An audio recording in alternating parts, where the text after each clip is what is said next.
السلام علیکم ورحمۃ اللہ وبرکاتہ۔ بسم اللہ الرحمن الرحیم۔ ویورز، اب بات کرتے ہیں غزوہ بنی مصطلق سے پہلے منافقین کے رویے کی۔ عبداللہ بن ابی اسلام اور مسلمانوں سے عموماً اور رسول اللہ صلی اللہ علیہ وسلم سے خصوصاً بڑی قد تھی، چونکہ اوس و خزرج اس کی قیادت پر متفق ہو چکے تھے اور اس کی تاج پوشی کے لیے مونگوں کا تاج بنایا جا رہا تھا کہ اتنے میں مدینہ کے اندر اسلام کی شعاعیں پہنچ گئی اور لوگوں کی توجہ ابن ابی سے ہٹ گئی۔ اسی لیے اسے احساس تھا کہ رسول اللہ صلی اللہ علیہ وسلم نے اس کی بادشاہت چھین لی ہے۔ اس کی یہ قد اور جلن ابتدائے ہجرت سے ہی واضح تھی، جبکہ ابھی اس نے اسلام کا اظہار بھی نہیں کیا تھا۔ پھر اسلام کا اظہار کرنے کے بعد بھی اس کی یہی روش رہی۔ چنانچہ اس کے اظہار اسلام سے پہلے ایک بار رسول اللہ صلی اللہ علیہ وسلم گدھے پر سوار حضرت سعد بن عبادہ کی عیادت کے لیے تشریف لے جا رہے تھے کہ راستے میں ایک مجلس سے گزر ہوا جس میں عبداللہ بن ابی بھی تھا۔ اس نے اپنی ناک ڈھانک لی اور بولا، ہم پر غبار نہ اڑاؤ۔ پھر جب رسول اللہ صلی اللہ علیہ وسلم نے اہل مجلس پر قرآن کی تلاوت فرمائی تو کہنے لگا، آپ اپنے گھر میں بیٹھیے، ہماری مجلس میں قرآن سنا سنا کر ہمیں تنگ نہ کیجیے۔ یہ اظہار اسلام سے پہلے کی بات ہے، لیکن جنگ بدر کے بعد جب اس نے ہوا کا رخ دیکھ کر اسلام کا اظہار کیا، تب بھی وہ اللہ اور اس کے رسول اور اہل ایمان کا دشمن ہی رہا اور اسلامی معاشرے میں انتشار برپا کرنے اور اسلام کی آواز کمزور کرنے کی مسلسل تدبیریں سوچتا رہا۔ وہ ادائے اسلام سے بڑا مخلصانہ ربط رکھتا تھا، چنانچہ بنو قینقاع کے معاملے میں نہایت نامعقول طریقے سے دخل اندازی کی تھی اس نے۔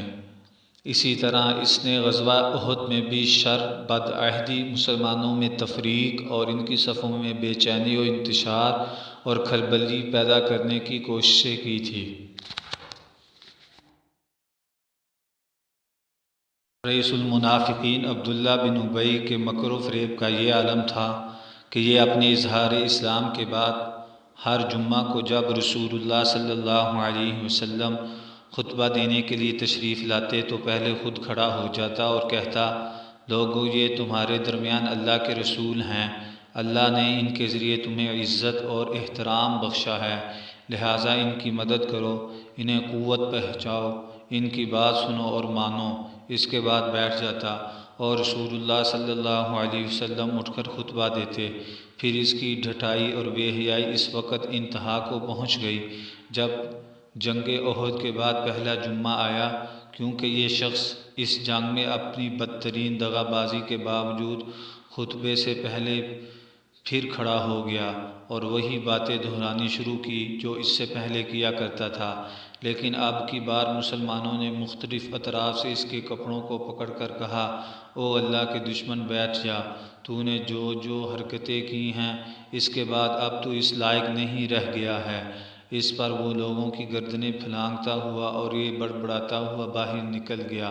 کہ میں ان صاحب کی تائید کے لیے اٹھا تو معلوم ہوتا ہے کہ میں نے کوئی مجرمانہ بات کہہ دی۔ اتفاق سے دروازے پر ایک انصاری سے ملاقات ہو گئی۔ انہوں نے کہا، تیری بربادی ہو، واپس چل، رسول اللہ صلی اللہ علیہ وسلم تیرے لیے دعائے مغفرت کر دیں گے۔ اس نے کہا، خدا کی قسم، میں نہیں چاہتا کہ میرے لیے دعائے مغفرت کریں۔ علاوہ ازیں ابن ابی نے بنو نذیر سے بھی رابطہ قائم کر رکھا تھا اور ان سے مل کر مسلمانوں کے خلاف درپردہ سازشیں کیا کرتا تھا۔ اسی طرح ابن ابی اور اس کے رفقا نے جنگ خندق میں بھی مسلمانوں کے اندر اضطراب اور کھلبلی مچانے اور انہیں مرعوب و دہشت زدہ کرنے کے لیے طرح طرح کے جتن کیے تھے، جس کا ذکر اللہ تعالیٰ نے سورہ احزاب کی حسب ذیل آیات میں کیا۔ ان آیات کا ترجمہ یوں ہے، اور جب منافقین اور وہ لوگ جن کے دلوں میں بیماری ہے کہہ رہے تھے کہ ہم سے اللہ اور اس کے رسول نے جو وعدہ کیا تھا وہ محض فریب تھا، اور جب ان میں سے ایک گروہ کہہ رہا تھا کہ اے یثرب والو، اب تمہارے لیے ٹھہرنے کی گنجائش نہیں، لہٰذا پلٹ چلو، اور ان کا ایک فریق یہ کہہ کر نبی سے اجازت طلب کر رہا تھا کہ ہمارے گھر کھلے پڑے ہیں، یعنی ان کی حفاظت کا انتظام نہیں، حالانکہ وہ کھلے پڑے نہ تھے۔ یہ لوگ محض بھاگنا چاہتے تھے، اور اگر شہر کے اطراف سے ان پر دھاوا بول دیا گیا ہوتا اور ان سے فتنے میں شرکت کا سوال کیا گیا ہوتا تو یہ اس میں جا پڑتے اور بمشکل ہی کچھ رکتے۔ انہوں نے اس سے پہلے اللہ سے عہد کیا تھا کہ پیٹھ نہ پھیریں گے، اور اللہ سے کیے ہوئے عہد کی باز پرس ہو کر رہنے ہے۔ آپ کہہ دیجئے کہ تم موت یا قتل سے بھاگو گے تو بھگدڑ تمہیں نفع نہ دے گی، اور ایسی صورت میں تمتع کا تھوڑا ہی موقع دیا جائے گا۔ آپ کہہ دیں کہ کون ہے جو تمہیں اللہ سے بچا سکتا ہے اگر وہ تمہارے لیے برا ارادہ کرے یا تم پر مہربانی کرنا چاہے، اور یہ لوگ اللہ کے سوا کسی اور کو حامی و مددگار نہیں پائیں گے۔ اللہ تم میں سے ان لوگوں کو اچھی طرح جانتا ہے جو روڑے اٹکاتے ہیں اور اپنے بھائیوں سے کہتے ہیں کہ ہماری طرف آؤ، اور جو لڑائی میں محض تھوڑا سا حصہ لیتے ہیں، جو تمہارے ساتھ دینے میں انتہائی بخیل ہیں۔ جب خطرہ آ پڑے تو آپ دیکھیں گے کہ آپ کی طرف اس طرح دیدے پھرا کے دیکھتے ہیں، آنکھیں پھرا کے دیکھتے ہیں جیسے مرنے والے پر موت طاری ہو رہی ہے، اور جب خطرہ ٹل جائے تو مال و دولت کی حرص میں تمہارا استقبال تیزی کے ساتھ چلتی ہوئی زبانوں سے کرتے ہیں۔ یہ لوگ در حقیقت ایمان ہی نہیں لائے، اس لیے اللہ نے ان کے اعمال اکارت کر دیے، اور اللہ پر یہ بات آسان ہے۔ یہ سمجھتے ہیں کہ حملہ آور گروہ وہ ابھی بھی گئے نہیں ہیں، اگر وہ پھر پلٹ کر آ جائیں تو یہ چاہیں گے کہ بدوؤں کے درمیان بیٹھے تمہاری خبریں پوچھتے رہیں، اور اگر یہ تمہارے درمیان رہیں بھی تو کم ہی لڑائی میں حصہ لیں گے۔ ان آیات میں موقع کی مناسبت سے منافقین کے انداز فکر، طرز عمل، نفسیات اور خود غرضی و موقع پرستی کا ایک جامع نقشہ بیان کیا گیا ہے۔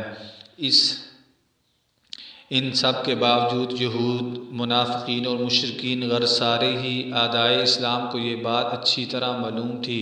کہ اسلام کے غلبے کا سبب مادی تفوق یعنی اسلحہ،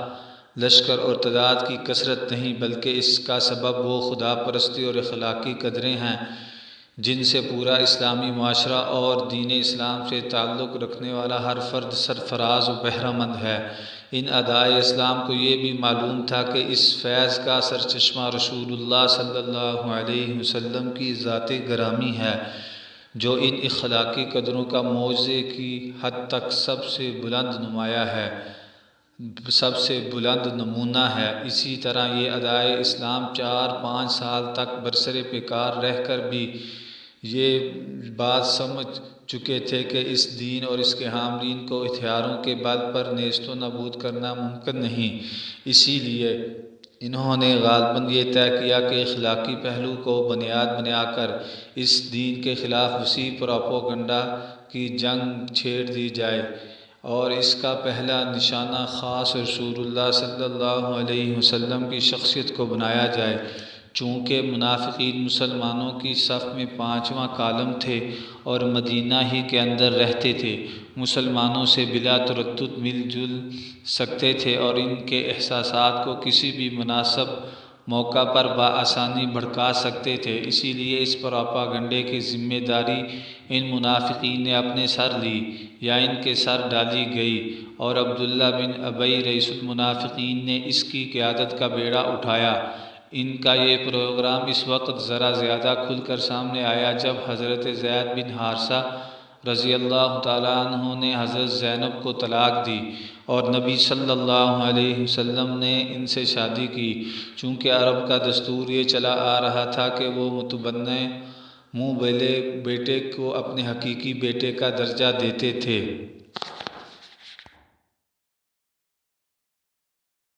عرب کے اندر یہ بات رچی بسی تھی اور یہ بات مشہور اور اس طرح رچی بسی تھی کہ وہ حقیقی بیٹے کی طرح سمجھتے تھے منہ بولے بیٹے کو، اور اس کی بیوی کو حقیقی بیٹے کی بیوی کی طرح حرام سمجھتے تھے۔ اسی لیے جب نبی صلی اللہ علیہ وسلم نے حضرت زینب سے شادی کی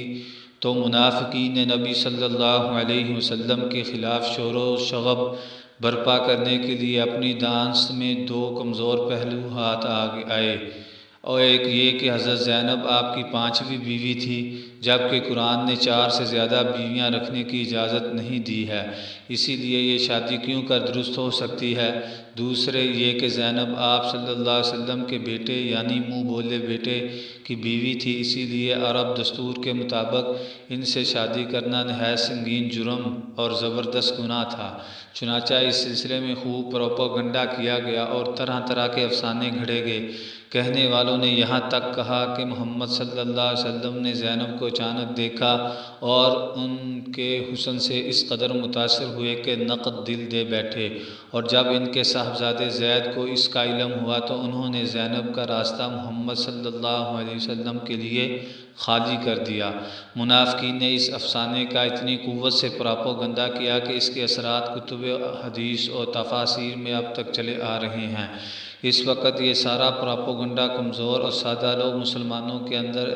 اتنا مؤثر ثابت ہوا کہ بالآخر قرآن مجید میں اس کی بابت واضح آیات نازل ہوئیں، جن کے اندر شکوک و پنہا کی بیماری کا پورا علاج تھا۔ اس پروپیگنڈے کی وسعت کا اندازہ اس سے کیا جا سکتا ہے کہ سورہ احزاب کے آغاز ہی میں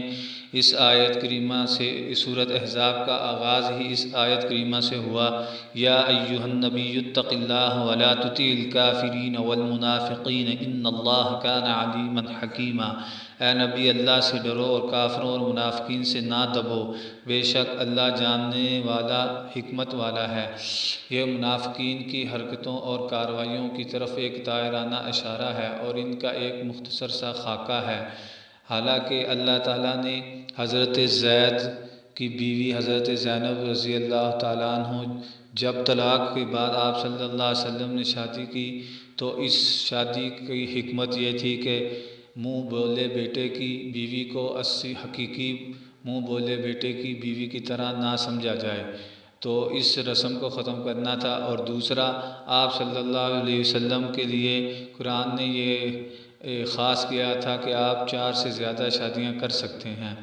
نبی صلی اللہ علیہ وسلم یہ ساری حرکتیں جو منافقین ان کے خلاف کر رہے تھے صبر، نرمی اور تلطف کے ساتھ برداشت کر رہے تھے،